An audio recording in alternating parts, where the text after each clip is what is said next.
বেশ কয়েকটি জেলায় ভয়াবহ বন্যা দেখা দিয়েছে।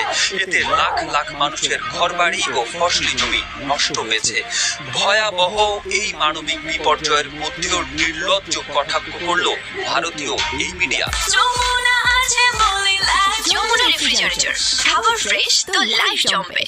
ভারতীয় মিডিয়ার নির্লজ্জ কটাক্ষের জবাবে বুধবার রাত 12টার পর থেকে জি মিডিয়ার ওয়েবসাইটে ঢুকলে ওয়েবসাইটটি বন্ধ দেখাচ্ছে এবং সেখানে লেখা রয়েছে সিস্টেম অ্যাডমিন বিডি কর্তৃক ওয়েবসাইটটি হ্যাক করা হয়েছে।